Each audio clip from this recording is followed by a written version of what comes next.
안녕하십니까. 오늘은 EBS 통합사의 문제풀이를 하도록 하겠습니다.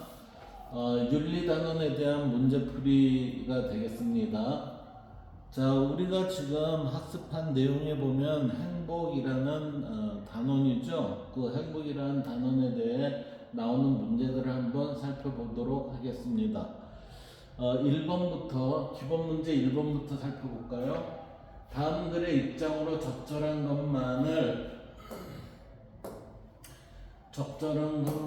보기에서 고르세요. 그랬어요. 어떤 사람들은 돈과 권력을 원하기도 하고, 다른 사람들은 건강과 쾌락을 원하기도 합니다. 어떤 사람은 돈과 권력, 어떤 사람은 건강과 쾌락을 원하기도 합니다. 하지만 이들에게 그것들 자체가 삶의 궁극적 목적이냐 묻는다면 대부분은 그렇지 않다고 대답할 것입니다. 따라서 이거는 돈과 권력, 건강과 쾌락은 삶의 궁극적 목적은 되지 못한다 이 얘기죠. 궁극적 목적은 아니다. 왜냐하면 돈, 권력, 건강, 쾌락은 궁극적으로는 행복을 얻기 위한 뭐예요? 수단, 도구일 뿐입니다. 이렇게 되는 거예요. 그래서 이것들이 없다고 해서 행복이 불가능한 것도 아니기 때문이다. 자, 여러분들 보세요. 돈, 권력 이거 많이 추구를 하려고 하죠. 어린 나이에도 이것을 이게 최고 아닌가? 이게 있으면 좋지. 좋은 건 아니죠. 알겠어요. 좋은 건 알겠는데 이것들을 위해서 지나치게 하다 보면은 이게 뭐라고 그래요? 과욕을 부리게 되면은 결국은 사고가 터집니다. 사고가 문제가 발생해야 돼요. 그래서 돈을 얻고도 행복하지 않다면 돈은 쓸모가 없을 것이고 몸은 건강하지만 마음은 불행한 상황을 누구도 원하지 않을 것입니다. 따라서 인간의 모든 행위는 결국 행복을 위한 것입니다. 과연 행복이 뭐죠? 그랬을 때 우리는 행복을 정신적인 형태의 내용을 우리는 행복이라고 배우고 있어요.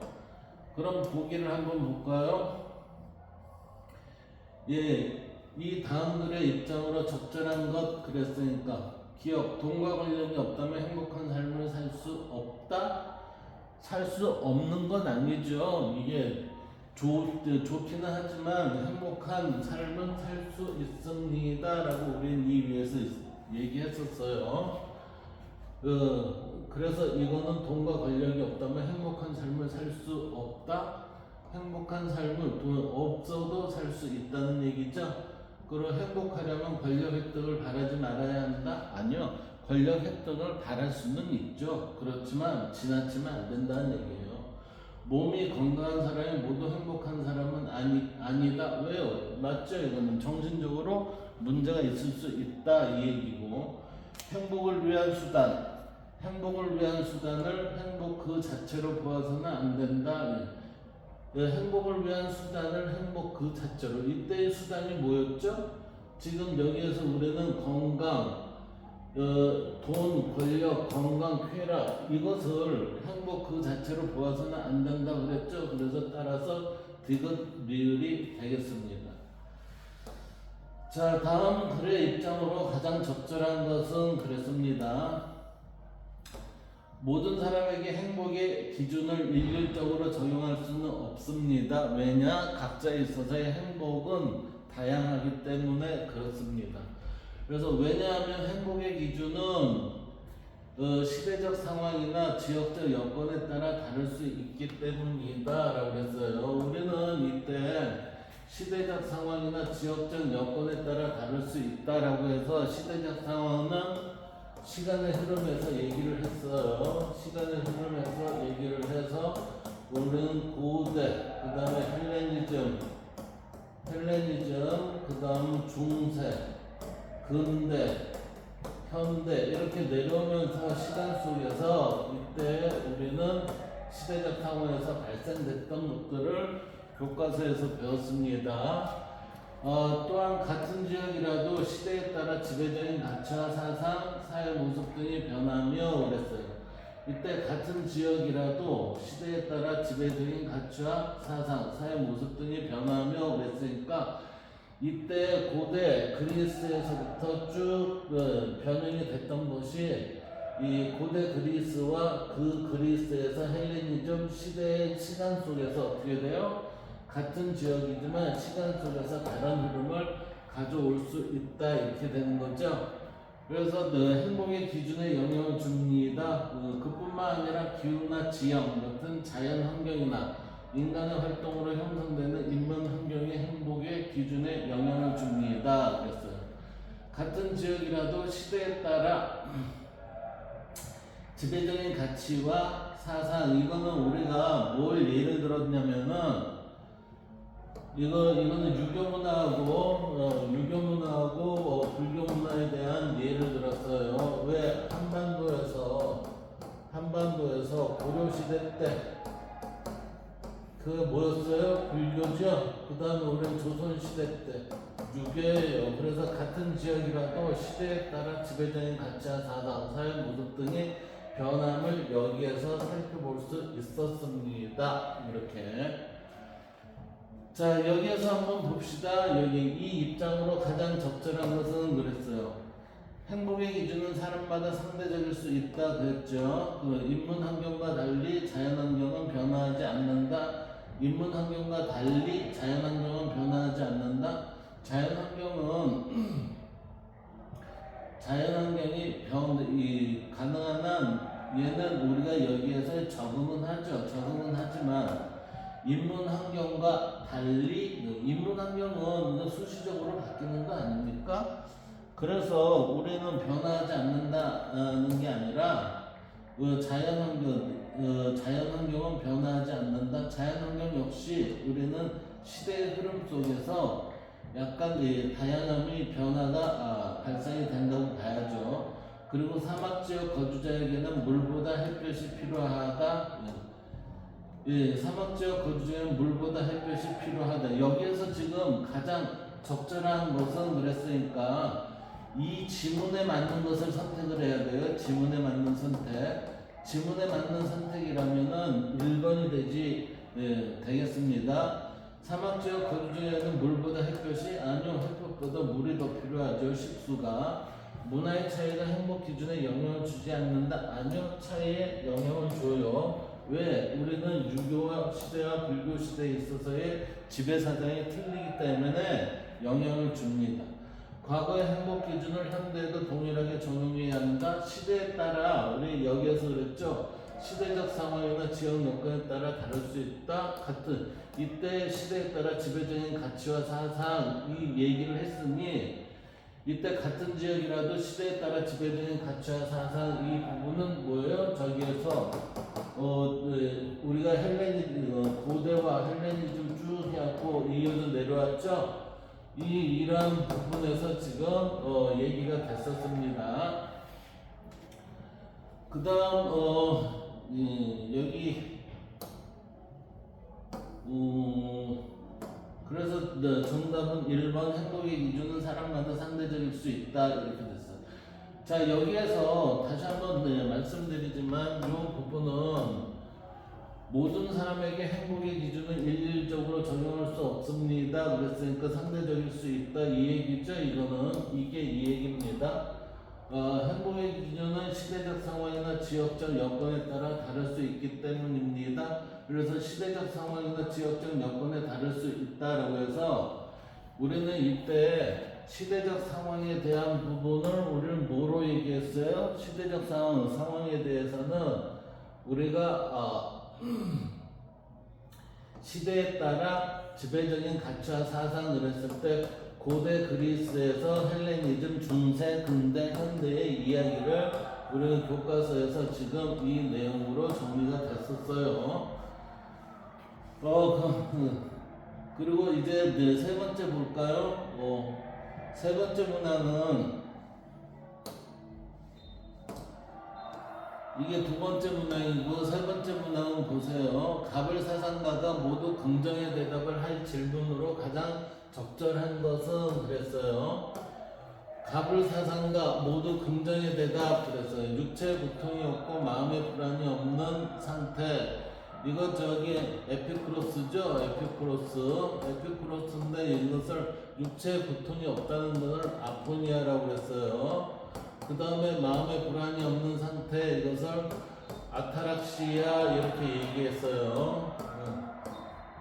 그리고 정념에 방해되지 않는 초유한 태도 그러니까 정념에 방해되지 않는 초유한 태도 이거는 우리가 스토아파에서 나왔죠. 스토아파에서 이러한 상태로 됐을 때 우리는 이건 부동심의 상태라고 해서 아타락시아는 평정심의 상태라고 그랬죠. 평정심. 그래서 이때의 부동심이라는 거는 부동심이라는 건 아파테이아 그렇게 얘기했어요. 아파테이아. 자연의 질서에 따른 삶을 살 때 행복을 얻을 수 있습니다. 그랬어요.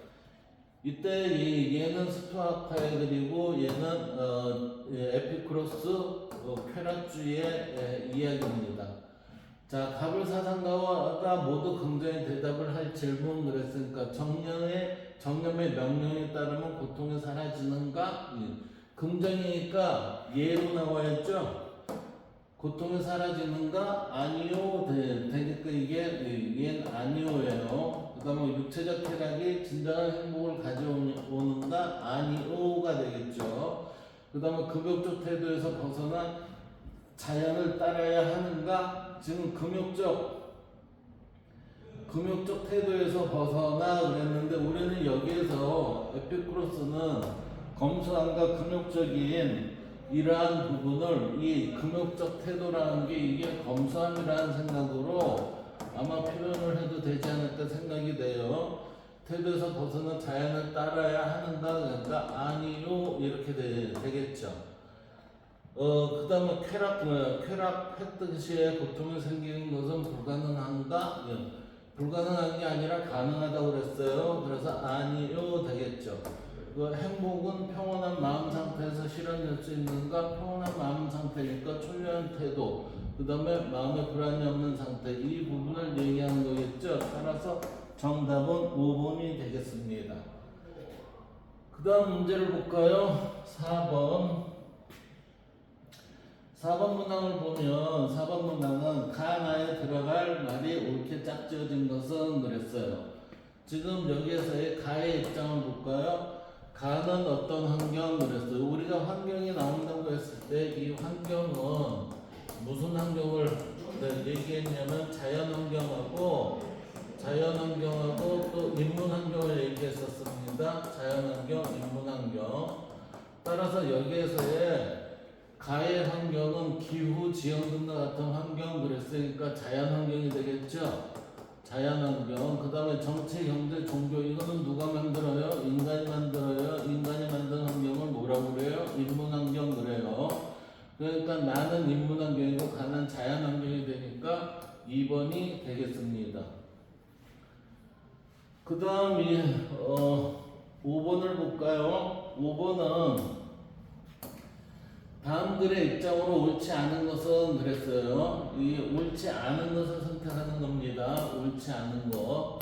어떤 행동이 공동체의 행복을 증가시키는 경향이 고통으로 인해 행복을 감소시키는 경향보다 더 클 경우 그랬어요. 이 얘기를 잘 보세요. 어떤 행동이 공동체의 행복을 증가시키는 경향이 공동체의 행복이 증가된다는 것은 이게 공리주의 입장을 따르는 거겠죠. 고통으로 인해 행복을 감소시키는 경향보다 고통이 증가되면 행복이 감소가 된다는 거죠. 경향보다 더 클 경우 얘가 이렇게 될 경우 자, 공동체의 행복이 고통보다 행복을 감소시키는 경향보다 이게 더 클 경우 그 행동은 이러한 행동은 공리의 원칙, 공리에 일치한다고 말할 수 있습니다. 맞죠? 공리주의. 정부의 정책도 공동체의 행복을 증가시키는 경향이 고통으로 인해 행복을 감소시키는 경향보다 더 클 경우 그랬으니까 공리주의의 입장을 따르는 경우 공리의 원칙에 일치한다거나 이 원칙에 의하여 명명된다고 말할 수 있다. 그래서 우리는 가능한 한 다수의 행복을 위해서는 공리의 원칙을 따라주는 게 지금 여기에서 말하고 있는 입장입니다. 그럼 여기서 옳지 않은 것 그랬으니까 공동체의 행복을 증진하는 행위를 해야 된다고 그랬죠? 맞아요. 고통을 감소시키는 것은 공리의 원칙이 어긋나요? 아니요, 맞죠. 우리는 이 공리의 원칙이라는 거는 쾌고 감수라고 우리가 2, 3학년 때 배웠는데 쾌락은 높이고 고통은 줄여주는 그러한 형태가 돼야 됩니다. 그랬을 때 우리는 공리주의를 공리주의 입장이 맞고요. 쾌고 감소는 누가 할 수 있어요? 이거는 인간과 동물들이 느끼는 그러한 것을 얘기하는 거예요. 그래서 쾌고 감수는 고통을 느끼는 이들이 쾌락은 증가시키고 고통을 감소시켰을 때 그런 것을 느낄 수 있는 것들은 누구까지입니까? 그랬을 때 우리는 동물까지입니다. 라고 이 얘기를 할 때 쾌고 감소를 얘기해요. 그 공리주의는 쾌락이 증가되고 그 다음에 고통을 감소시키는 것을 말하고 있습니다. 자, 따라서 3번 같은 경우에 많은 사람에게 고통만 주는 행동은 비도덕적이다. 고통만 주는 행동은 도덕적이지 못하다 이렇게 볼 수 있겠죠. 옳지 않는 것 그랬어요. 그 다음에 의회는 행복을 다량 산출하는 방법을 제정해야 한다. 여기에서도 정부의 정책은 이렇게 해야 된다고 그랬죠. 자, 여기에서 정책이 공동체의 행복 증진에 기여하는지 검토해야 합니다. 공동체의 행복 증진에 기여해야 합니다. 그랬어요. 고통을 감소시키는 것은 옳지 않은 것. 그랬으니까 고통을 감소시키는 것은 공리의 원칙에 어긋난다. 우리 여기에서 보세요. 이 부분을 다시 한번 봅시다. 공동체의 행복을 증가시키는 경향이 공동체로 인해 행복을 감소시키는 경향보다 더 클 경우 그랬어. 이 지문상에서 지금 보는 거예요. 지문상에서 볼 경우 그 행동은 공리의 원칙 혹은 공리에 일치한다고 말할 수 있다 그랬으니까 고통으로 인해 행복을 감소시키는 경향보다 이 얘기는 뭐냐면은 이 얘기는 우리가 공동체의 행복을 증가시키는 경향이 공동체의 행복을 증가시키기 위해서 고통으로 인해 행복을 감소시키는 경향보다 더 클 경우 그러니까 일부의 고통이 간다 하더라도 다수에 의한 행복이 증가가 된다면 그 행동은 공리의 원칙 또는 공리에 일치한다고 말할 수 있습니다. 이런 거니까 고통을 감소시키는 것 이 부분은 공리의 원칙에 어긋난다. 고통을 감소시키는 게 공리의 원칙에 어긋나지는 않죠. 왜 그러냐면 우리는 쾌락이 증가시키고 고통을 당연히 감소시켜야 되는 그것이 공리주의 입장이죠. 그러니까 공리의 원칙에 어긋나는 게 아니라 공리의 원칙입니다. 이렇게 되는 거니까 2번이 되겠습니다. 그 다음 6번으로 넘어가 볼까요? 6번으로 넘어가면 기억니은에 들어갈 내용이 옳게 짝지어진 것은 그랬어요. 기억니은에 들어가는 내용에 옳게 짝지어진 것은 행복의 기준에는 어떠한 기준과 니은의 기준이 있다. 기억의 기준은 주거소득, 고용, 수명 등을 수치하여 비교가 가능한 지표고 반면에 니은의 기준은 행복한 자아실현 등 자기 견해나 관점을 기초로 하여 자신의 삶에 대해 느끼는 만족도입니다. 그랬으니까 이거는 우리가 지금 했을 때 비교 가능하다고 했을 때 이 기준은 뭐죠? 이거는 객관적 기준이라고 그랬어요. 따라서 객관적 기준은 주거소득, 고용, 수명 등 수치하여 비교가 가능한 지표이고 반면에 이거는 뭐죠? 행복감, 자아실현 등 자기 견해나 관점, 그러니까 이건 주관적이죠. 주관적 기준은 이렇게 되니까 우리는 기억은 객관적 하니까 그 니은이 주관적이 돼야 되죠. 따라서 4번이 되겠습니다. 그 다음 7번을 볼까요? 7번 다음 자료는 우리나라의 지역별 삶의 만족도이다. 그 그림에 대한 적절한 설명만을 보기 위해서 고른 것은 그랬어요. 자, 여기에 보면 시도별 삶의 만족도죠. 평균보다 이하가 지금 어떻게 되나 봅시다. 평균보다 이하가 서울특별시, 그 다음에 광주광역시 해서 쭉 경기도 이렇게 나와요. 이게 뭐죠? 삶의 만족도예요. 근데 이번에는 행복도입니다. 행복도는 평균 밑에가 서울특별시, 충청남도, 경기도, 대구, 그 다음에 인천 이런 광역시가 포함되어 있네요. 자, 이제 이 내용을 살펴보면 수도권 주민의 행복도가 평균보다 더 높다. 그러니까 행복도니까 이거죠. 수도권 주민의 행복도가 평균보다 더 높다. 수도권이 어디예요? 경기도하고 서울이죠. 예, 지금 더 낮죠. 그러니까 해당이 안 돼요. 이거는 해당이 안 됩니다.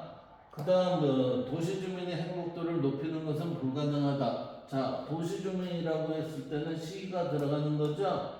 예, 대전광역시, 광주광역시 이렇게 돼 있죠.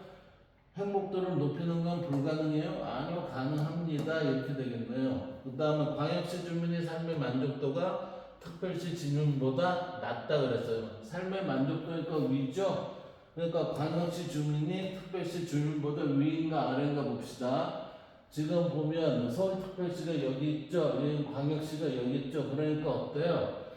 네, 특별시 주민보다 낮게 됐습니다. 그 다음에 환경적 요인이 주민의 행복도에 영향을 미칠 수 있다고 그랬어요. 환경 분야의 행복도니까 이거는 주민의 영향을 미칠 수 있죠. 그래서 답은 디귿 리을이 되겠습니다. 이렇게. 예. 그 다음 문제를 볼까요? 다음 문제를 보면 이제 8번을 봅시다. 8번 다음 글의 입장으로 가장 적절한 것은 그래서 다음 글의 입장으로 가장 적절한 것은 우리는 인간의 기능을 어떤 종류의 삶으로 규정하고 이 삶을 다시 이성을 동반하는 영혼의 활동과 행위로 규정을 합니다. 인간의 기능을 어떤 종류의 삶으로 규정하고 그랬을 때 우리 인간의 기능이라고 얘기했을 때 이거는 아리스토텔레스의 글에서 볼 수 있었어요. 이성을 동반하는 영혼의 활동과 이성을 동반하는 영혼의 활동을 뭐라고 그러죠? 우리는 덕의 활동 이렇게 되었어요. 규정한다. 따라서 훌륭한 인간의 기능은 이것들을 잘 그리고 이것들이라는 것은 이성을 동반한 영혼의 활동을 잘 드러내고 훌륭하게 행하는 것이다. 그래서 각 기능은 자신의 고유한 덕에 따라 수행될 때 완성됩니다. 각 기능이라는 거는 각 기능에 따라 뭐가 있어요? 덕이 있다는 얘기예요. 만약 그렇다면 인간적인 조음이라는 건 행복입니다. 이 행복은 덕에 따르는 영혼의 활동일 것입니다. 이렇게 됐어요. 가장 적절한 것 그랬으니까 이성의 능력 발현은 행복한 삶과 무관하다? 아니요, 여기 관련이 있다고 그랬잖아요. 인간의 여러 기능마다 덕이 따로 있다고 그랬어요. 여기서는 각 기능은 그랬으니. 그리고 행복은 감각적 쾌락을 통해서만 얻을 수 있다? 아니요, 여기서는 지금 감각적 쾌락을 통해서만이 아니라 행복은 뭐라고 그랬어요? 덕에 따른 영혼의 활동이라고 그랬죠? 인간은 덕에 따른 삶을 살 때 행복할 수 있다. 인간이 자신의 기능을 훌륭하게 행하는 것은 불가능하다? 아니고 이게 4번이 되겠습니다. 그 다음 9번을 볼까요? 9번을 보면 다음 글에서 강조하는 내용으로 가장 적절한 것은 그랬어요. 진정한 행복은 가장 적절한 것 진정한 행복은 어느 한 가지 기준만을 충족한다고 실현되는 것이 아니다. 진정한 행복이요. 그래서 삶의 목적으로서의 행복은 순간적이고 감각적인 즐거움이 아니라 이거는 뭐죠? 이게 육체적인 쾌락이에요. 육체적 쾌락을 얘기하고 있어요. 육체적 쾌락을 얘기하고 있고 삶 전체를 통해 느끼는 지속적이고 정신적인 즐거움이다. 그랬으니까 행복은 뭐예요? 정신적인 즐거움이다. 이렇게 되는 거예요. 이를 위해서는 자신이 소중하게 여기는 가치와 자신이 어떤 상황에서 즐거움과 만족을 느끼는가에 대해서 성찰을 해 보아야 합니다. 왜 그러냐면 우리는 행복이라는 건 뭐라고 그랬어요? 각자 행복의 기준은 행복의 가치와 의미는 변하지는 않지만 행복의 기준은 어때요? 개인에 따라서 다양한 선정을 할 수 있다 그랬습니다. 이러한 성찰 이후에야 진정한 행복의 의미를 깨달을 수 있다라고 이렇게 얘기를 한 겁니다. 그래서 행복의 실현을 삶의 목적으로 삼아서는 안 된다. 여기에서 뭐라고 그랬어요? 진정한 행복을 하기 위해서는 행복의 실현은 삶의 목적, 이게 궁극적 목적이었죠? 삶의 목적으로서의 행복 이랬잖아요. 그 다음 봅시다. 참된 행복은 가장 적절한 것은 그러니까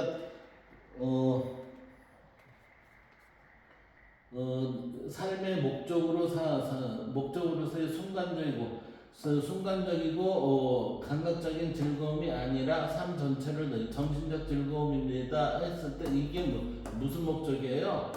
우리는 삶의 궁극적 목적이라고 했어요. 삶의 목적이 아니라 궁극적 목적이 돼야 합니다 라고 해서 이게 잘못된 거예요.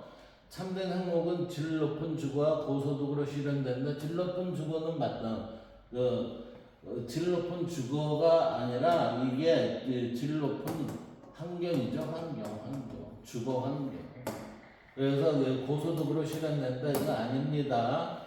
그리고 현대의 순간적인 쾌락을 절대 놓치지 않아야 한다. 아니요, 이게 쾌락보다는 뭐예요? 정신적인 즐거움이 있어야 한다. 그리고 참된 행복을 위해서는 자기 반성의 과정이 필요하다. 이거 성찰이 필요하다고 그랬죠? 그리고 사회의 행복 기준에 맞추면 하면 행복은 저절로 이루어진다. 아니요, 이게 행복의 기준이 사회 기준이 아니에요. 이게 개인에 따라 다르다고 그랬잖아요. 개인에 따라 행복의 기준은 개인에 따라 다르다.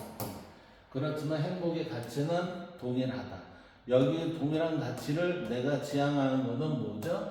객관적 기준과 주관적 기준이 있는데 이것이 조화를 통해서 이루었을 때 그것을 우리는 얘기하는 것이다 라고 했기 때문에 정답은 4번이 되겠습니다. 그 다음 봅시다. 이제 서술형 문제로 들어가 볼까요? 서술형 문제 보면은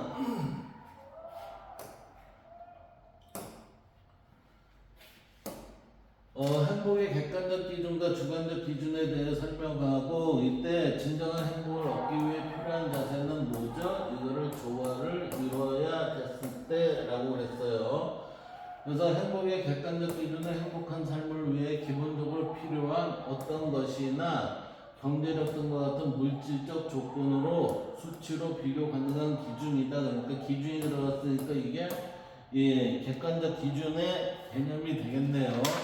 반면에 주관적 기준은 이게 객관적 기준으로서의 이야기가 지금 나오는 거죠. 그래서 여기에서의 우리 교과서에서는 무엇이나 경제력 등과 같은 했을 때 아마 이게 의식주가 되지 않았을까요? 의식주나 경제력 등과 같은 물질적 조건으로 수치로 비교 가능한 기준을 우리는 객관적 기준이라 합니다. 반면에 주관적 기준은 행복감과 같이 스스로 자신의 삶에 느끼는 행복감, 즉 우리가 이 행복감과 느끼는 정도니까 이게 만족도를 말합니다 라고 이렇게 되겠죠. 만족도를 말한다. 그래서 진정한 행복을 위해서는 객관적 기준과 주관적 기준 이 두 가지가 조화롭게 추구되었을 때 우리는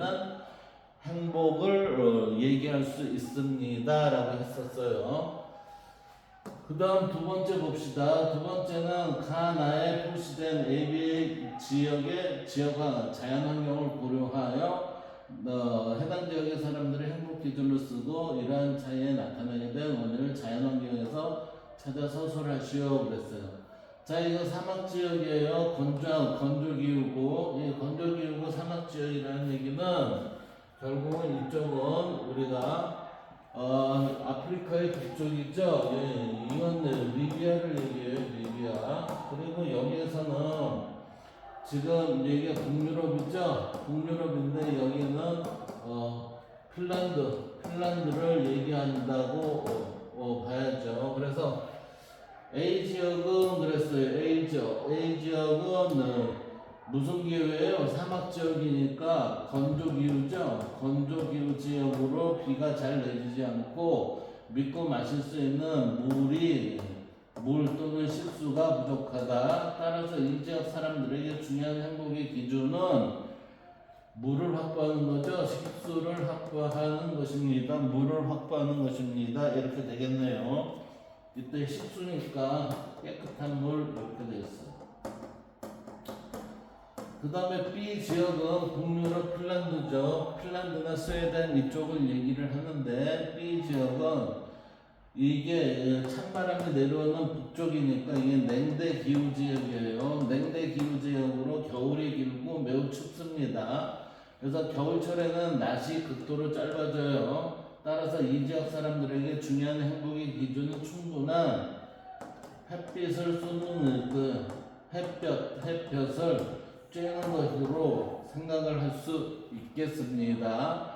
따라서 지역으로 따지면 여기가 리비아고 여기가 핀란드. 그래서 리비아, 핀란드 이렇게 얘기를 하면 되겠습니다.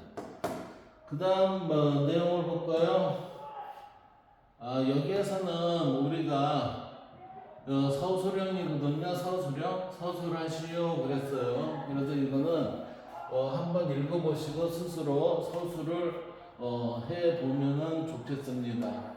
그 다음에 여기에서는 이것도 서술하시오 그랬네요. 그래서 자기의 판단을 가지고 이것을 서술을 해보면은 좋을 것 같습니다. 여기서 종류적 복장을 제대로 하지 않았다는 이유로 경찰에 체포되는 의문사한 사건으로 인해 A국에서는 대규모 시위가 발생했다 그랬으니까 이거는 중동 쪽이겠죠. 그래서 이슬람 그쪽 문화인 것 같습니다. 그래서 여기에서는 여러분들이 읽어보시고 스스로 알아서 이 내용으로 200자 내외로 글을 만들어 보면 되겠어요.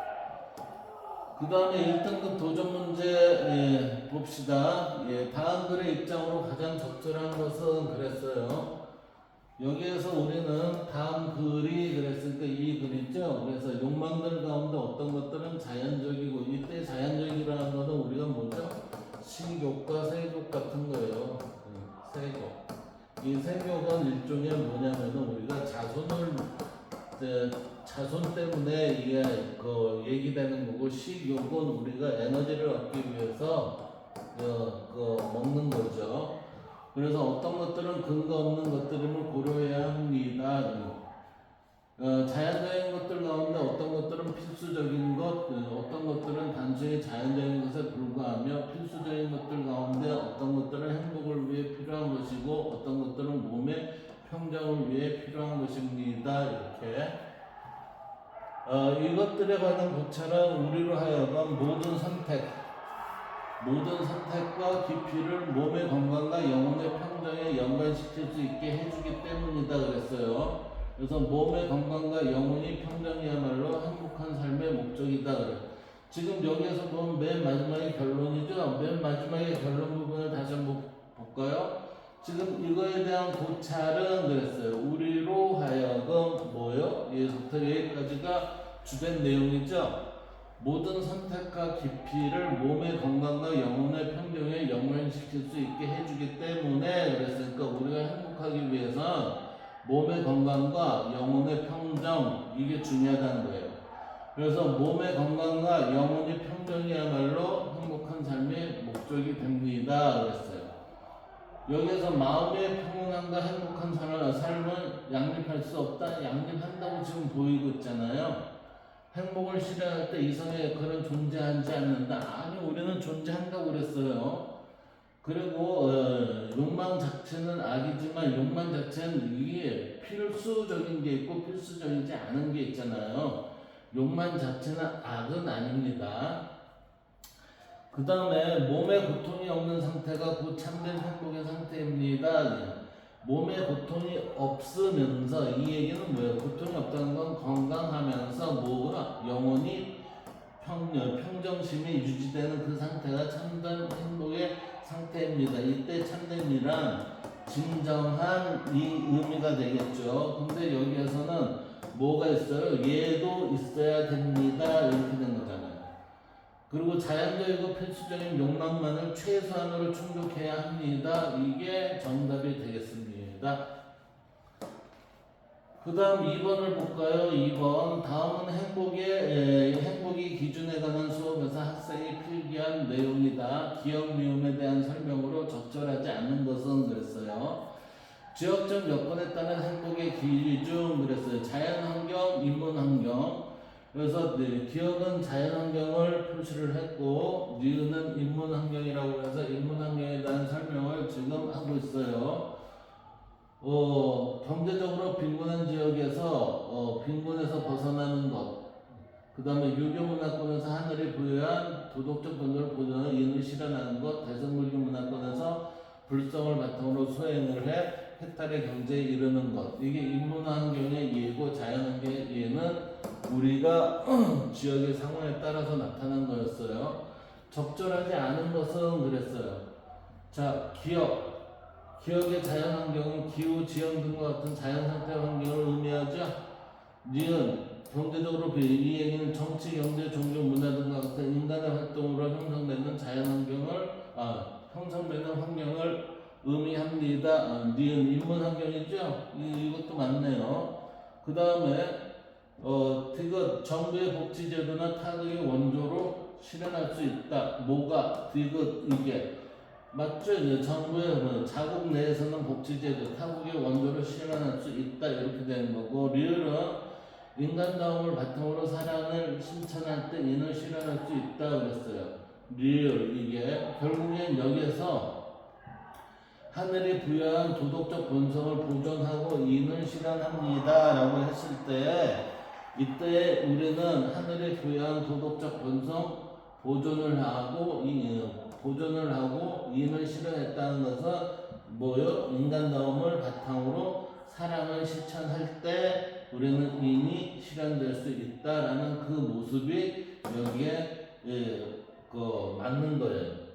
그 다음 볼까요? 5. 수행을 통해 해탈하면 불성을 형성할 수 있다. 이게 틀린 거죠. 왜 틀리냐면은 불성이라는 거는 본 바탕에 본래 주어져 있는 게, 불성은 본래 주어져 있습니다. 주어져 있음에도 불구하고 여기서는 수행을 통해 해탈하면 얘를 형성할 수 있다고 그랬으니까 이게 잘못된 내용이 되겠습니다. 그 다음 우리는 3번으로 넘어가 볼까요? 3번은 여기 보세요. 교사의 질문에 대해 적절한 대답을 한 학생 그랬어요. 적절한 대답. 자, 행복을 바라지 않는 사람이 있을까? 우리가 어떤 모습으로 살고 있는지와 상관없이 우리는 결국 행복을 위해 살고 있습니다. 우리가 어떤 걸 선택하더라도 행복 추구에 대한 행위를 하는 거예요. 그래서 우리는 행복을 위해 어떤 것을 하거나 하지 않을 수 있으며 고난이 왔을 때 낙담하지 않을 수 있습니다. 왜? 행복을 추구하기 위해서는 이 추구하는 것으로 인해서 우리가 낙담하지 않는 거죠. 그래서 행복을 추구한다는 건 결국 뭐예요? 우리가 삶의 목적을 얘기하는 거예요. 삶의 목적을 가지고 있을 때는 이게 가능하다는 거죠. 그래서 만약 삶의 지향점이 없다면 했으니까 이게 결국 뭐죠? 삶의 목적이 없다면 이 얘기예요. 목적이 없다면 육체적 쾌락만을 추구하거나 쉬운 일만 하려 할 수 있다 그래요. 지금 여기에서 우리는 행복이 뭐였죠? 정신적인 부분이었습니다. 이렇게 이제 앞에서 얘기하고 있었잖아요. 그러니까 여기에서는 지금 육체적 쾌락만을 추구하거나 쉬운 일만 하려고 할 수 있습니다. 뭐가요? 목적이 없으면, 삶의 목적이 없으면, 지향점이 없으면 이렇게 되는 거예요. 따라서 이때는 육체적 삶을 살지 정신은 육체의 부수적 형태인데 얘는 거의 활용이 안 된다 이렇게 봐야죠. 윗글 관점에서 삶의 목적과 행복의 관계에 대해 말해볼까요?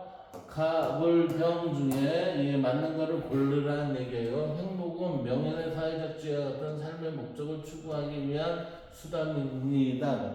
행복은 수단이 아니라 뭐라고 그랬어요? 궁극적 목적입니다. 그러니까 최종의 정착지가 행복입니다. 이렇게 된 거죠. 수단이 아닙니다. 그래서 삶의 목적이 없으면 감각적 쾌락만 추구하거나 힘든 일을 해결할 수 있습니다. 여기에서 얘기가 됐어요. 그래서 이건 맞고, 삶의 목적으로서 행복을 추구하는 것은 삶에서 부딪히는 어려움을 이겨낼 수 있게 합니다. 이겨낼 수 있다는 건 원동력이 됩니다. 이렇게 되죠. 그래서 우리는 지금 을과 병의 얘기가 이게 정답이라고 할 수 있습니다. 자, 이제 네 번째 문제를 들어가 보겠습니다. 네 번째 문제는 그림의 강연자가 지지할 주장으로 옳지 않은 것은 그랬어요. 지금 여기 강연자는 어떤 사람은 저에게 사형을 피해 이곳을 떠나 침묵을 지키며 조용히 살기를 권합니다. 어떤 사람이 누구였겠어요? 플라톤이겠죠. 플라톤 그 제자가 소크라테스를 야만도주를 하자라고 얘기를 했다는 얘기가 있어요. 일설이. 그때 사형을 피해서 이곳을 떠나 침묵 지키며 조용히 살기를 권합니다. 그러나 저는 그렇게 살 수 없습니다. 이 소크라테스겠죠. 소크라테스. 네. 진리와 덕에 관해 저 자신과 남들을 검토하고 있는 것들에 관해 매일 이야기하는 것이 인간에게 최대의 선입니다. 소크라테스에 있어서의 최대의 선은 뭐예요? 최대의 선은 진리 추구예요. 진리 추구. 그 진리 추구를 하는 방법으로는 뭐예요? 토론이잖아요. 토론인데 어떤 토론이요? 성찰을 하는 거. 자신과 남들을 검토하는 거. 이게 성찰이에요. 자신과 남들을 검토하는 거. 이게 성찰입니다. 성찰. 그래서 검토함이 없는 삶은, 그러니까 성찰하지 않는 삶은 인간다운 삶이 아니라고 말한다면 여러분은 저를 믿지 않을 것입니다. 그러니까 소크라테스는 뭐라고 생각해요? 검토함이 없는 삶은 인간다운 삶이 아니야. 이 얘기를 하는 거예요. 여러분, 어려운 것은 죽음을 면하는 것이 아니라 오히려 비열함을 면하는 것이 훨씬 더 어렵습니다. 유혹을 이기는 게 힘들다 이 얘기죠. 자, 여기 옳지 않은 것 그랬어요. 옳지 않은 것을 얘기를 찾아봅시다. 자신에 대한 성찰이 없는 삶은 살 가치가 없다. 그렇게 볼 수가 있겠죠. 인간의 최고 선정 하나는 덕에 대해 아는 것이다. 이게 그 최고 선 중 하나는 덕에 대해 아는 것이니까 덕에 관해 그건 맞는 거겠죠. 인간은 바람직한 삶에 대해 검토하며 살아야 한다. 이건 맞죠. 이건 눈이 제가 얘기하는 얘기예요. 그 다음은 네 번째는 타인의 주장에 대한 비판적 분석은 적절하지 않다. 타인에 대한 비판적 분석은 적절하지 않다. 이거에 여기에서 뭐라고 그랬죠? 검토함이 없는 삶은 그랬는데 이때 여기에 위에서 뭐라고 그랬냐면은 자신과 남들을 검토하고 있는 것들에 관해 매일 이야기하는 것, 그러니까 비판적 분석은 적절하지 않다? 이 부분이 지금 제가 보기에 잘못됐다고 보는 거예요. 이게 적절하다고 보는 거예요. 검토하는 삶. 여기서 비판적 분석을 이렇게 해놨는데 이것을 검토하는 삶 이렇게 되는 거예요. 그리고 이걸 좀 더 부드럽게 얘기하면 성찰하는 삶 이렇게 되는 거지. 그래서 옳지 않은 것은 4번이 되겠습니다. 5번은 자신의 생명보다 중시하는 삶의 목적이 존재할 수 있다. 그게 뭐죠? 생명보다 진리라는 거예요. 진리. 따라서 소크라테스는 진리를 위해서 이 유혹을, 비열함을 이겨냈습니다. 결국은 그래서 사역을 받게 되죠. 그 다음 봅시다. 기본 문제. 이번에 기본 문제를 보면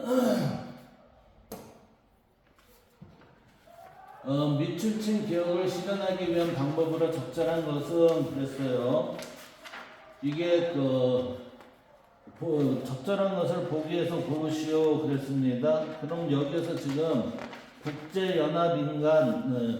국제연합에서 인간정주계획은 국제연합의 인간정주계획은 사회적 환경적으로 지속 가능한 공간을 조성하고자 합니다. 국제연합 인간정주계획은 2020년, 2023년 전략계획에서 공간적 불평등과 빈곤의 감소, 도시와 지역의 공동 번영 강화 등을 변화 영역으로 제시하였습니다. 그랬어요. 자, 기억을 실현하기 위한 방법이었으니까 기억이 뭐죠? 공간적 불평등과 빈곤의 감소 그랬어요. 그러면 이것을 실현하기 위한 방법이니까 저소득층을 위한 저렴한 주택을 개발하여 공급합니다. 그랬으니까 공간적 불평등, 집이 없는 것보다 있는 게 나으니까 이게 맞다고 봐야죠. 그 다음에 고급주택 밀집 지역의 문화예술 시설을 건설한다. 이건 뭐죠? 불평등을 더 크게 하는 거죠? 그러니까 아니에요. 다양한 사회 계층이 부담 없이 이용할 수 있는 대중교통 시설을 확충한다. 이건 불평등과 빈곤의 감소, 이 부분이 모두 동일하게 적용이 되는 거겠죠. 그 다음 도심 재개발을 통해 조성한 공간을 고가에 분양하여, 이거는 벌써 이 얘기는 이미 굉장히 불평등하고 빈부의 격차를 점점 더 크게 만들어 갑니다 라고 이렇게 되겠습니다. 따라서 우리는 기업과 디귿을 골라야 됩니다. 그래서 기업과 디귿을 고르면 뭐예요? 2번이 정답이 되겠습니다. 다음 글의 입장으로 가장 적절한 것은 그랬어요. 많은 사람들이 주택 부족과 주택 가격에 대해 걱정하지만 일부는 주택 부족을 이용하여 경제적 이익을 얻으려 합니다. 이게 우리나라에 있어서의 부동산으로 부를 일구는 사람들에 대해서 이번 정부에서는 이걸 가지고 지금 자꾸 문제를 하죠. 부동산에 있는 자금을 어디로요? 이 주식시장으로 지금 자꾸 돌리려고 노력을 하고 있습니다. 그래야 이게 경제활동이 활성화가 된다고 보고 있어요. 왜 그러냐면 부동산에 돈이 쌓이면은 이거는 그 돈이 움직이지 않잖아요. 그렇기 때문에 우리는 이 주식시장에 이 자금이 들어가면은 이 돈을 가지고 사업을 좀 더 활발하게 할 수 있어서 뭐예요? 우리가 젊은 사람들의 청년들 채용뿐만 아니라 많은 인력 구조, 취업의 인력 구조를 증가시킬 수 있는 그 시스템이라고 저는 생각하고 있는 것 같습니다. 자, 물론 주택 매매 시에 이익 증진 여부를 고려해야 한다. 손해보고 팔 수는 없다는 얘기죠. 그런데 주택의 가치를 경제적 관점으로만 보게 되면 정주 환경의 중요성을 망각할 수 있습니다. 돈으로만 보면 안 된다는 얘기예요. 우리는 집에 들어가면 뭐 해야 돼요? 편안해야 돼요. 편안. 그래서 질 높은 정주 환경이 가지는 의미를 현대인들이 바르게 관찰하지 않는다면 이게 뭐죠? 질 높은 정주 환경이라는 것은 결국 우리가 거주지의 환경이 좋아야 됩니다. 이 얘기예요. 고찰하지 않는다면 현대인의 삶은 불행해질 수 있다. 가격이 비싼 주택이 있는 곳이 반드시 질 높은 정주 환경을 지닌 것은 아니다. 정주 환경의 질을 높이기 위해서는 좋은 주택뿐만 아니라 다양한 요소들이 필요합니다. 그러니까 좋은 질 높은 정주 환경은 이러한 상황입니다. 이렇게 되는 거죠. 여기에 가장 적절한 것은 그러니까 정주 환경이 인간의 행복에 영향을 미칩니다. 미치지 않는다고 그랬으니까 틀렸고, 깨끗한 자연 환경만 마련되면 질 높은 정주 환경이 된다? 아니요. 다양한 요소들이 필요하다고 그랬잖아요. 주택 부족 상황을 재산 증식기로 보아서는 안 된다 그랬죠? 이렇게 보면은 일부는 주택 부족의 경제적 이유려 한다. 이게 기회로 보아서는 안 됩니다라고 했으니까 여기에서 전적으로 재산 증식 기회로 보아서는 안 됩니다 했는데 밑에 뭐라고 그랬어요? 우리가 손해를 보고 이익 증진 여부를 고려해야 합니다라고 하니까 이익은 가능한 봐야 된다라고 했으니까 이게 모두가 이거는 아니라는 거죠. 그리고 정주환경의 질은 여기서 적절한 것은 그랬죠. 정주환경의 질은 주택의 가격으로만 결정되지 않는다. 이 얘기 있었죠. 비싼 주택이 있는 곳이 반드시 질 높은 정주환경이 아니다. 그러니까 4번이 정답이 되겠습니다. 정주환경을 평가할 때 주택의 입지와 주변 시설을 고려해야 됩니다. 이렇게 된 거죠. 자, 그 다음 우리가 세 번째 이야기, 세 번째 문항을 들어가 보겠습니다. 세 번째 문항은 지금 이렇게 돼 있어요. 이스털린의 역설 그랬어요. 이스털린의 역설이라는 거는 소득이 증가하면, 자, 소득이 증가하면 행복도도 증가합니다. 그렇지만 소득이 지속적으로 증가한다 하더라도 소득이 지속적 증가를 하는 과정에서 일정 수준에 도달하면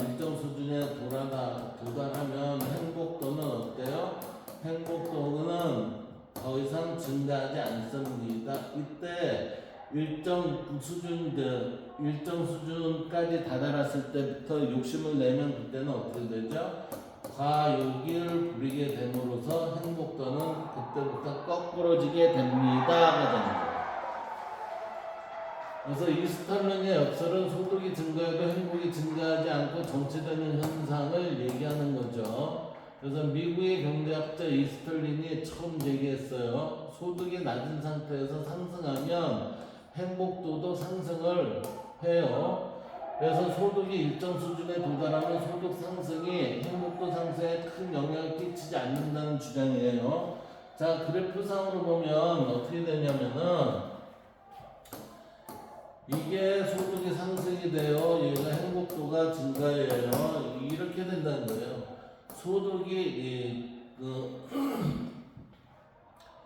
이게 행복도가 이게 소득이 증가할 때 이만큼 증가했어요. 이만큼 그때 행복도는 어때요? 이만치 갔어요.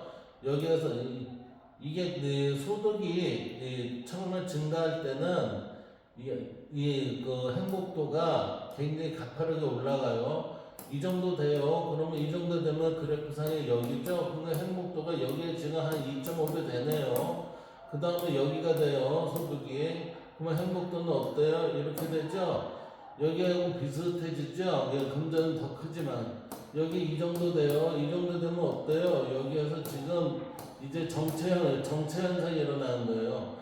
여기에서 여기는 지금 행복도가 증가되는 게 이렇게 옆으로 지금 퍼지잖아요.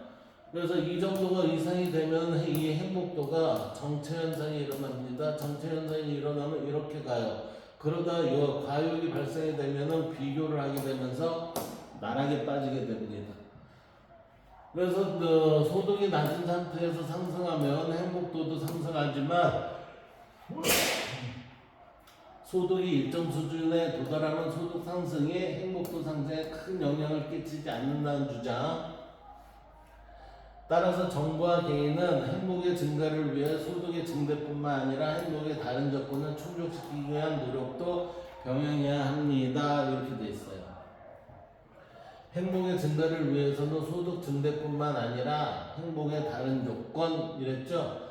그러니까 여기는 소득이라는 거는 우리가 객관적 기준이죠. 객관적 기준뿐만 아니라 다른 조건이라는 건 주관적 기준이죠. 주관적 기준이 같이 겸비가 되는 사회가 돼야 됩니다. 따라서 이게 조화롭게 구성이 되면 우리는 행복하게 됩니다. 라고 그랬죠.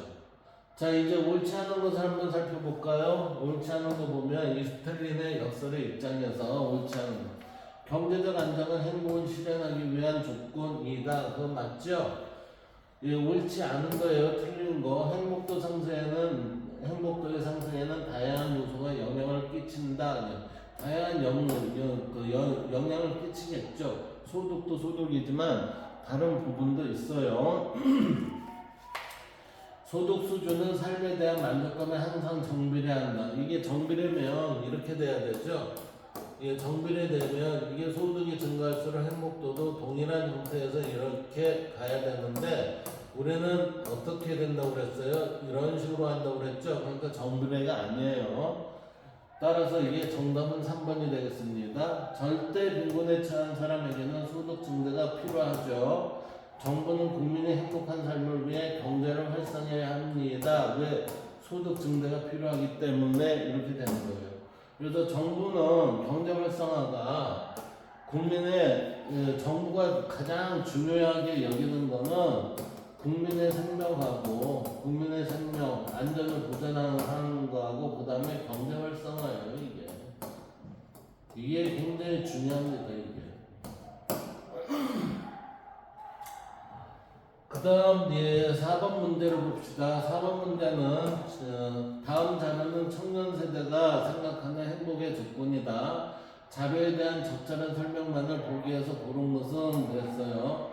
지금 이거는 행복의 조건이에요. 행복의 조건인데 행복의 조건, 충분한 소득, 자산, 건강, 가족생활, 야구활동, 노후생활, 자아성취, 사회적 지위와 명예 등등이 있어요. 자, 여기 보니까 청년 세대가 생각하는 행복의 조건. 청년 세대는 건강보다 자아성취를 중요한다. 자아성취가 어딨어요? 여기 있죠? 건강은 위에 있고 그러니까 아니다. 청년 세대는 행복을 실현할 때 경제적 안정을 중요하게 여긴다니 충분한 소득과 자산 그러니까 이건 맞아요. 청년 세대 중 일부는 행복의 주관적 기준을 충족해야 한다고 생각합니다.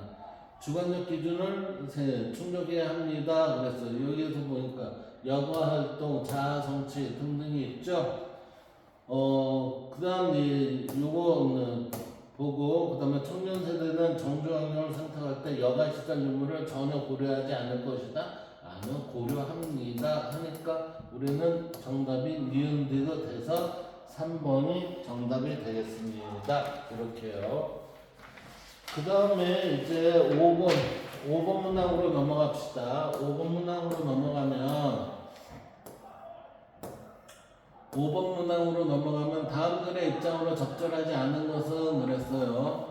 직접 민주주의 제도를 채택한 주들이 있는 스위스 시민을 대상으로 한 연구에서 직접 민주주의적 제도가 많은 지역 주민들의 해당 제도가 부족한 지역의 주민들보다 행복도가 높다라는 연구 결과가 나왔습니다. 이거 보세요. 여기에서 지금 직접 민주주의 제도를 채택한 주들이 어떻게 해요? 직접 민주주의 제도가 많은 지역의 주민들의 해당 제도가 부족한 지역 주민보다 행복도가 높습니다. 그러니까 자, 정치 참여가 클수록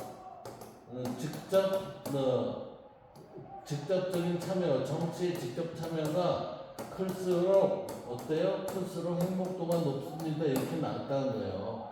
이거는 시민이 자신에 속한 지역 문제에 대해 토론하고 지역의 의사결정에 참여하는 과정에서 자율성과 관계성의 욕구를 충족할 수 있기 때문에 보입니다. 그러니까 토론과 참여를 통해서 자기의 의사를 반영을 하면서 정부 정책을 살펴본다는 거죠. 따라서 시민이 자신의 의사를 직접적으로 반영할 수 있는 기회를 확대했을 때 행복도는 더 높아집니다라는 얘기예요. 그래서 적절하지 않는 거 그러니까 민주주의 발전의 행복 실현의 조건일 수 있다. 그렇죠. 시민의 정치 참여는 특별권 행사로 제한되어야 한다? 아니죠. 토론과 참여를 통해서 더욱더 많은 일을 할 수 있습니다. 라고 하는 거니까 2번이 적절하지 않은 겁니다. 타인과의 긍정적 관계를 통해 행복도가 높아질 것이다. 삶의 방식을 스스로 결정할 수 있는 사회가 행복한 사회이다. 시민의 정치적 의사가 반영되는 사회일수록 행복도가 높아질 수 있다. 이건 모두 맞는 얘기예요. 그 다음에 6번을 볼까요? 6번. 6번은 밑줄친 기업인에 대한 설명으로 적절하지 않는 것 그랬어요. 시민의 정치 참여는 민주주의 발전과 공익 실현을 위한 것이어야 합니다. 이건 민주주의의 입장인데 미리 문제만 지금 한번 풀어보는 거예요. 시민의 정치 참여는 민주주의 발전과 공익 실현을 위한 것. 시민이 정치 참여하는 방법에는 투표권 행사, 직접 정치 참여, 의견 제시, 국가정책 감시, 사회조직을 통한 참여 등이 있습니다. 이렇게 돼 있어요. 기업위원회에 대한 설명으로 적절하지 않은 기업이 지금 국가정책 감시죠. 시민단체 등의 정책과 정책 수행 과정을 검증할 수 있다. 그거 검증할 수 있죠. 시민의 의견이 국가정책에 반영되는지 지속적으로 살펴보는 것이다. 그렇죠. 정당의 사회조직을 통한 참여, 정당의 당원으로 활동하며 정권 획득을 위해 노력하는 것도 포함된다. 그럴 수도 있어요. 그 다음에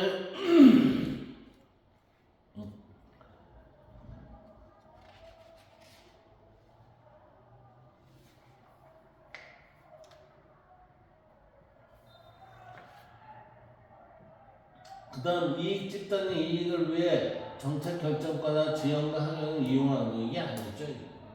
이런 게 지금 뭐예요? 부패라는 거예요. 부패. 기득권들이 자주 행하는 거. 이게 지금 4번의 내용입니다. 그 다음에 기업가는 민주주의 국가의 주권자로서 민주주의를 실현하기 위한 노력이다. 당연하죠. 그래서 이게 4번이 정답이 되겠습니다. 왜? 적절하지 않은 거니까. 그 다음 6번, 7번 볼까요? 7번 보면 다음 갑 사상가가 지지할 주장으로 적절한 것만을 보기에서 고른 것은 그랬어요. 자, 갑의 제자가 그랬습니다. 갑의 제자가 갑에게 물었다. 평생 지켜야 할 한마디 말이 있습니까? 그러자 갑이 대답하였다. 그것은 서이다. 서가 나왔다는 건 공자예요, 공자. 갑이 물었다 그랬어요. 이건 갑의 제자가, 그러니까 제자는 자공이 돼요. 자공이 되고 이때의 갑은 누구예요? 공자가 됩니다. 그래서 평생 지켜야 할 한마디가 있습니까? 그러자 갑이 대답하였다. 이 갑은 공자이죠. 공자가 그것은 서이다. 서라는 게 뭐죠? 자신이 바라지 않는 것을 다른 사람에게 시키려 하지 말아라 해서 기소부력 물시어인이라고 해요. 기소부력 물시어인. 이것을 기독교에서는 황금률이라고 하잖아요. 기독교에서는 황금률이라고 해서 내가 하기 싫은 것을 남에게 시키지 말아라. 그 얘기를 여기에서는 직접적으로 내가 하도록 해라 라고 이렇게 돼 있어요. 이게 뭐냐면은 기독교에서는 정확하게 얘기하면은 이렇게 돼 있습니다. 마태복음 7장 12절에 보면 뭐라고 되어 있냐면은 남이 너희에게 해주기를 바라는 그대로 너희도 남에게 하라 그랬어요. 남에게 하라. 여기는 하라라고 하니까 직접적으로 지금 지시하는 것처럼 돼 있잖아요. 따라서 우리는 이것을 뭐라고 표현하냐면은 이것을 남에게 하라 그러니까 이거는 적극적 표현입니다. 이렇게 돼요. 적극적. 여기는 시키려 하지 마라 그러니까 이거는 이 소극적이죠. 그래서 여기에서는 덜 적극적, 소극적이고 여기는 적극적 표현입니다. 라고 이 얘기를 하는 거예요. 내용은 똑같아요. 자, 여기 보기를 볼까요? 보기를 보면 어떤 내용이 있는가 한번 봅시다. 보기에 의하면 타인의 마음을 자신처럼 고려해야 한다. 적절한 것만은 그러니까. 그렇죠. 자신이 하기 싫은 일을 공동체에 미루어도 무방하다 아니죠. 자신의 행위가 타인에게 미칠 영향을 따져보아야 한다. 행복은 자신의 욕망과 이익을 최대할 때 실현된다. 이게 지금 그 기억과 디귿이 되겠네요. 그러니까 2번이 정답이 되겠습니다. 그 다음 이제 8번으로 넘어가 볼까요? 8번은 다음 글의 입장으로 가장 적절한 것은 그랬어요. 다음 글의 입장으로 가장 적절한 것은 행복이라는 이름으로 갖는 전적인 안녕과 자기 처지에 대한 만족도, 선의지가 없는 경우에는 사람을 오만하게 만들기도 합니다. 행복이라는 이름으로 갖는 전적인 안녕이라는 건 우리가 그렇게 얘기하죠. 안녕히 주무셨습니까? 그러니까 편안하고 편안한 형태의 상태, 이게 마음의 평정심과 같은 거예요. 자기 처지에 대한 만족도, 선의지가 없는 경우에는 그랬어요. 선의지가 나왔다는 얘기는 이건 누구의 글이겠어요? 칸트의 글이겠죠.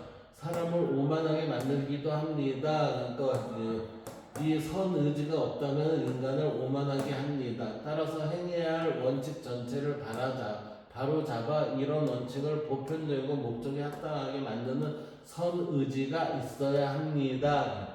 선의지는 행복이라는 이름으로 갖는 전적인 안녕과 자기 처지에 대한 만족이 마음에 미치는 영향을 올바르게 합니다. 뭔가요? 지금 이게 선의지가 이렇게 한다는 얘기예요. 영향을 끼친다.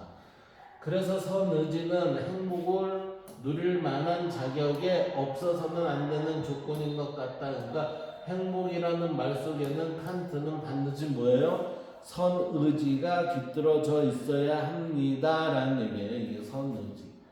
이거 동양에서 얘기하면 이게 선의지가 이 상태의 선의지의 모습은 측은지심이에요. 측은지심으로 표현할 수 있지 않을까 저는 그렇게 봅니다. 자, 가장 적절한 거. 행복은 인간의 마음에 좋은 영향만을 줍니다. 가장 적절한 것이요.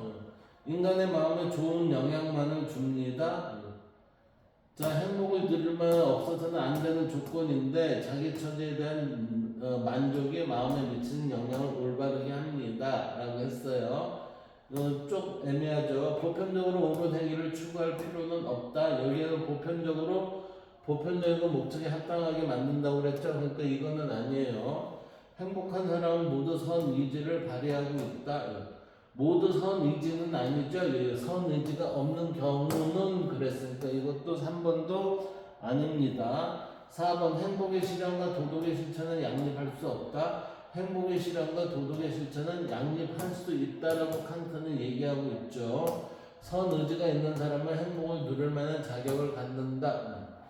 자, 여기에 이건 맞는 거예요. 그러면 행복은 인간의 마음에 좋은 영향만을 준다? 우리는 여기서 보세요. 첫 문장을 한번 봅시다. 행복이라는 이름으로 갖는 전적인 안녕과 자기 처지에 대한 만족도, 선의지가 없는 경우에는 사람을 오만하게 만들기도 합니다. 그랬으니까 여기에는 행복은 인간의 마음에 좋은 영향만 준다? 아니요, 이렇게도 할 수 있다 이 얘기잖아요. 그러니까 이거는 아니다 해서 정답은 5번이 되겠습니다. 자, 그 다음 봅시다. 서술형 문제. 정주환경의 질은 주거환경의 안락함과 편리함, 그 다음에 교육과 의료시설 의무, 삶의 질과 관련된 시설 유무, 그리고 생태 친환경적 환경 유무에 영향을 받는다. 정주환경의 질을 높이기 위해서는 살기 좋은 주거생활 보장하기 위한 정부의 뭐예요? 살기 좋은 주거니까 주택 개발이 될 것 같네요. 주택 개발과 그 다음에 대중교통 시설의 확충이 필요하다. 또한 각종 뭐라고 그랬어요? 주거 환경이었으니까 각종 모와 병원을 설립 및 확충하여 주민들에게 일정한 교육, 그러니까 이거는 학교가 되겠죠. 학교와 병원들, 그랬으니까 교육과 병원에 대한 얘기니까 의료 혜택 이렇게 되겠습니다. 의료 혜택이 돌아가게 합니다.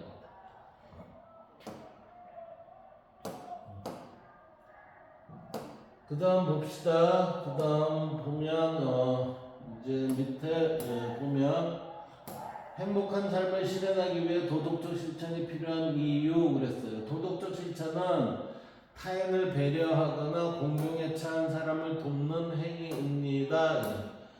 자, 이 얘기의 대상이 되는 사람들은 사실은 우리가 사마리아인의 행동을 얘기할 수가 있어요.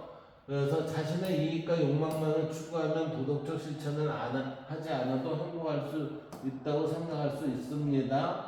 이 얘기는 뭐죠? 이게 행복할 수 있다고 생각할 수 있다고 그랬지 행복이라고 표현은 안 했어요. 그러나 이기적인 행동은 공동체에 해가 될 뿐만 아니라 자신에게도 결국에는 손해를 끼칠 수 있다.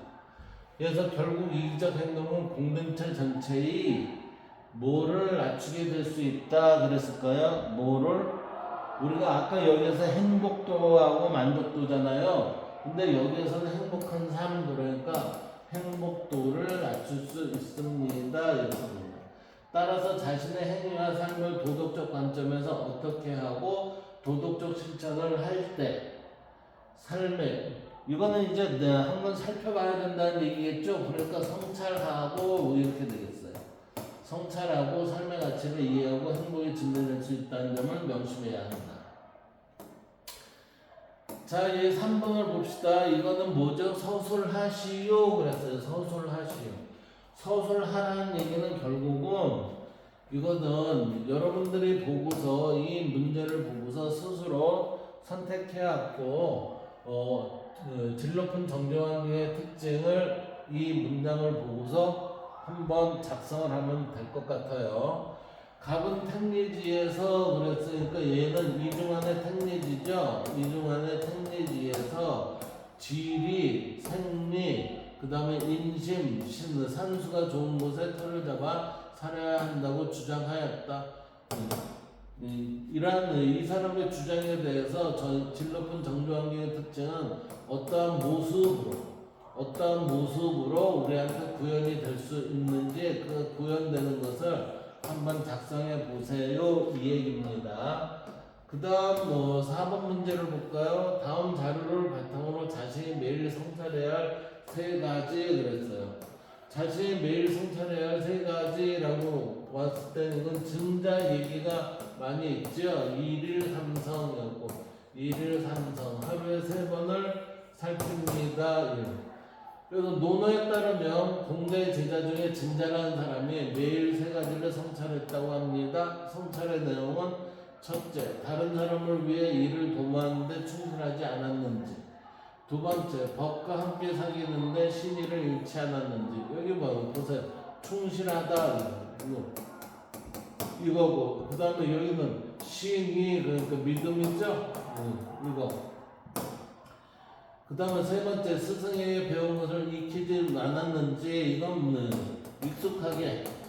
익숙하게 하지 않았는지. 습이에요. 습.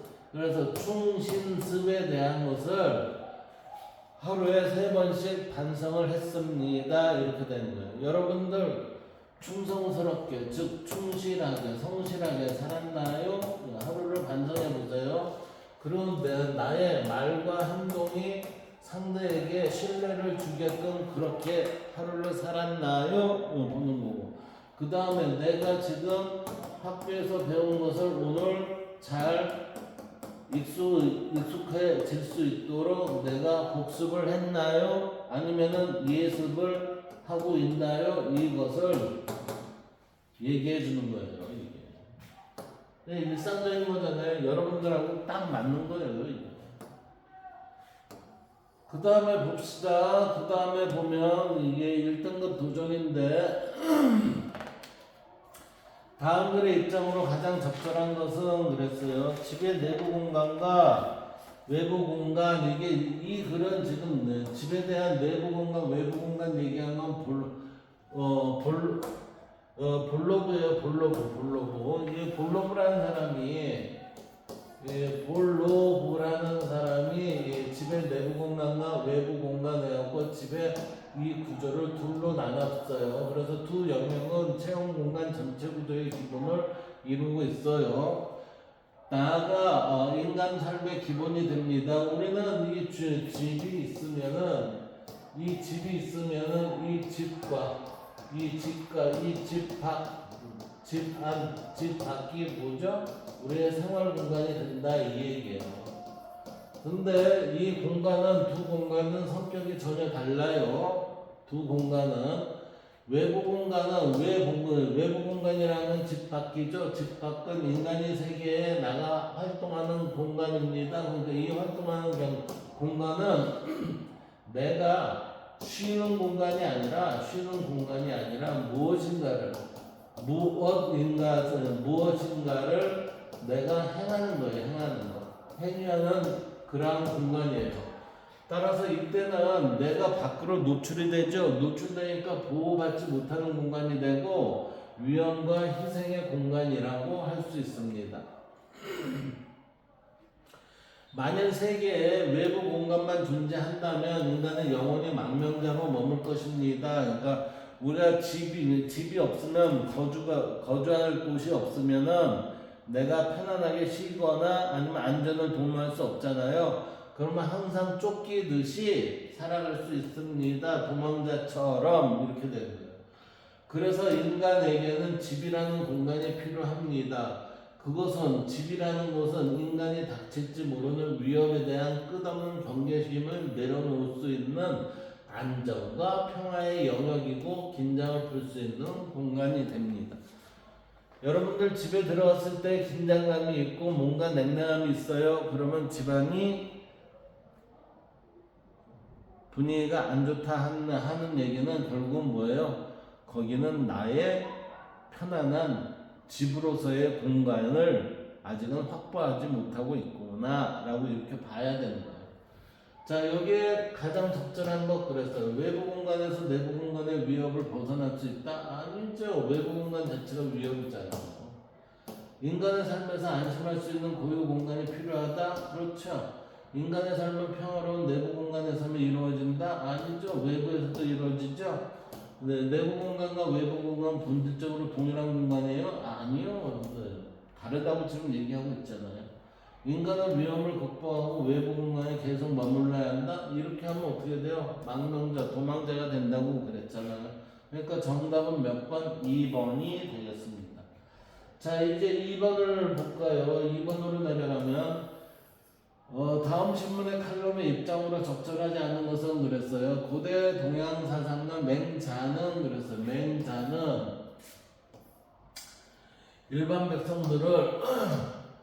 맹자는 일반 백성들은 안정적인 생업인 항산이 없으면 도덕적인 마음인 항심도 유지하기 어렵다고 주장한 바 있다.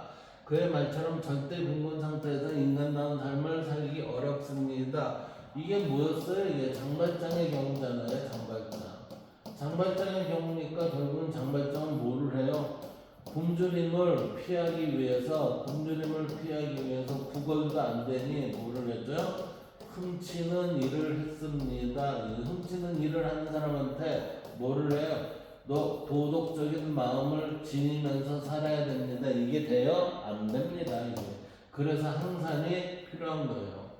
이런 상황에서는 바람직한 가치 추구는 물론 행복을 실현하는 것도 불가능합니다. 따라서 국가는 절대 빈곤이 발생하기 전에 경제를 활성화하고 복지제도를 확충해야 합니다. 지금 국가의 역할이 뭐라고 그랬어요? 국가의 역할이 지금 경제 활성화하고 복지 확충 이거잖아요. 그쵸? 이게 국가가 해야 하는 역할이에요. 근데 국가가 이 두 가지를 제대로 하지 않고 있다는 얘기는 자기가 정부의 그 지도자로서의 자기의 할 일을 안 하고 있다는 거예요. 방기하고 있다는 거지. 또한 지나친 경제적 불평등이 발생하지 않도록 주의합니다. 이건 뭐죠? 소득이 창출이 되면 그 소득이 창출된 걸로 인해서 세금을 내죠. 이 세금으로서 가능한 불평등을 최소화시키는 작업을 해야 됩니다. 라는 거예요. 그래서 불행한 시민이 다수인 사회는 오래 존속하기 힘듭니다. 이때 이러한 군주를 뭐라고 그래요? 이러한 군주를 폭군이라고 하고 폭군 또는 혼군이라고 해요. 혼군. 이 제대로 정신이 그 들어있는 군주가 아니라는 거지.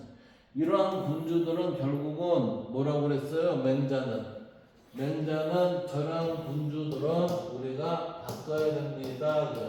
바꿔야 한다라고 그랬어요. 바꿔야 한다. 그게 뭐냐면 역성혁명이에요. 역성혁명. 이 역성혁명이라는 거는 성씨를 바꿔야 합니다라는 거예요. 우리는 위시조선이죠. 고려 왕씨죠. 그러니까 역성혁명이라는 얘기는 왕씨조선은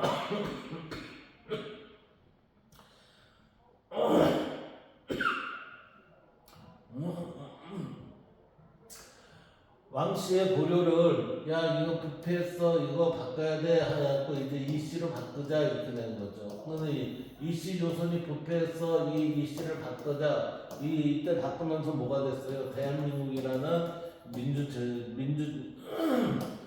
민주정이 공화정이 세워진 거죠.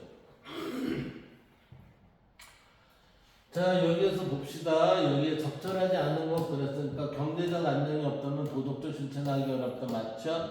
국가는 복지정책을 확대하고 충실하게 집행해야 한다. 맞죠? 경제적 불평등 심화는 공동체 행복에 영향을 주죠. 시민의 경제적 안정은 도덕적 사회 질서를 유지하기 위해 필요하죠.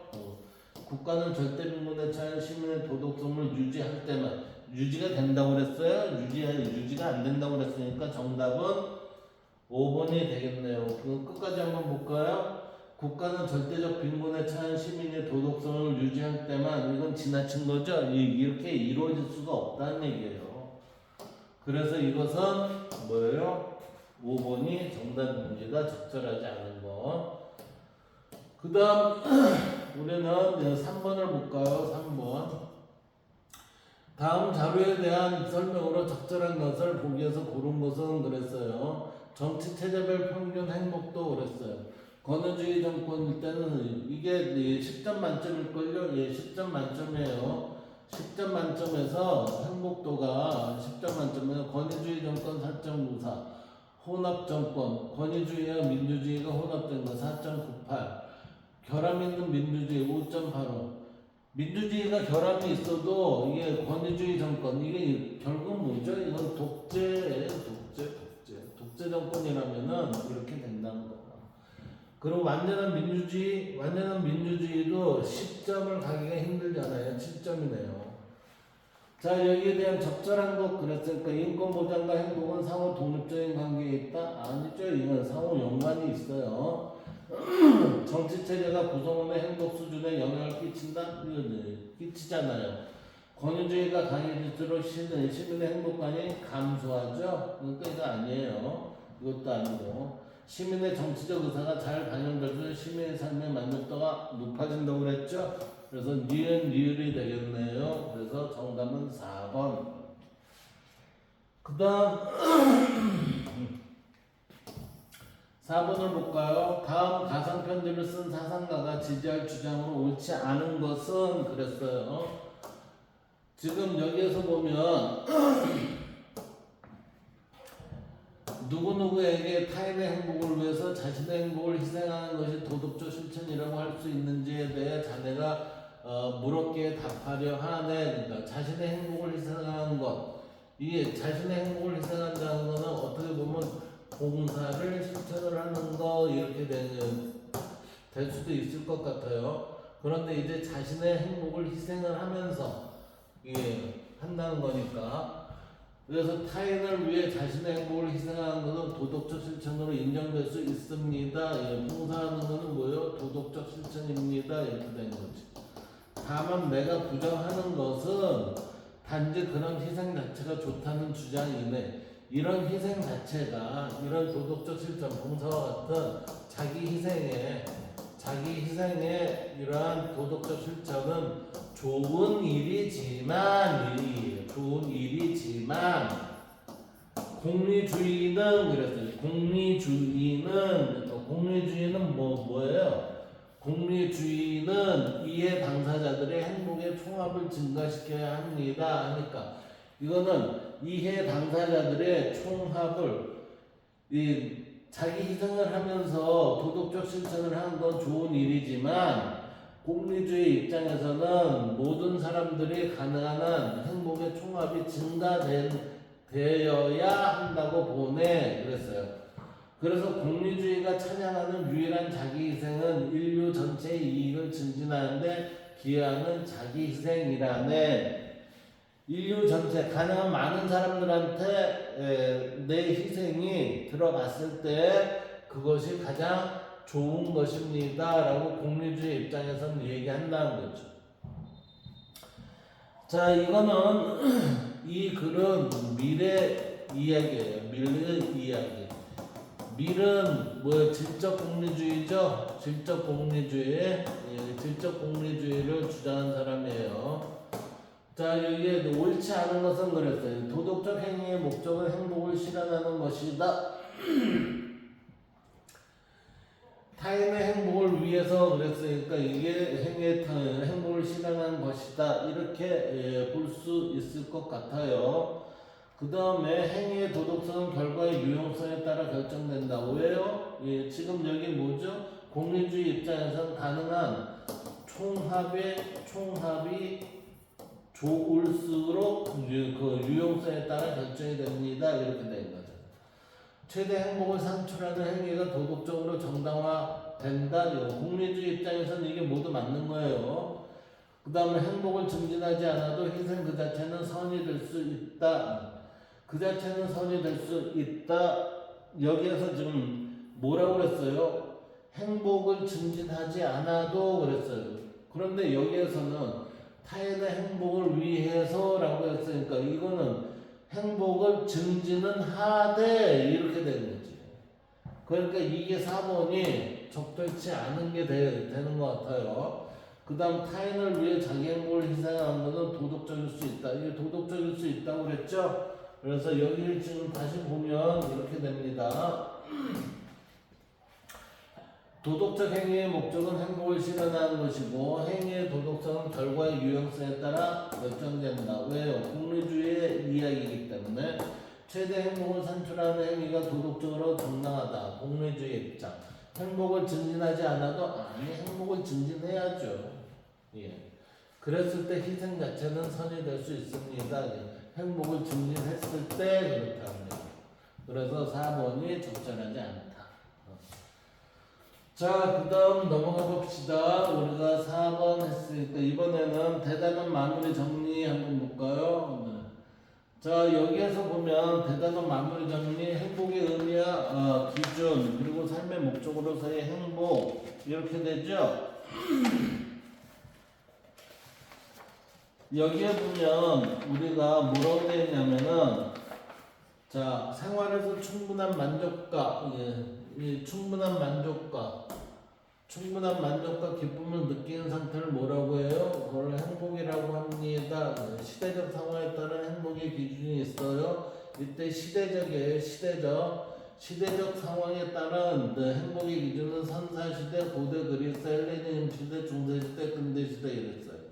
선사시대 때는 시대적 상황이 우리가 안전도모가 안 되니까 안전과 생존이 우선이었고, 그리스 시대는 행복은 인간 삶의 최고선입니다. 그래서 이성을 탁월하게 활용을 해야 합니다. 라고 이렇게 얘기를 했었어요.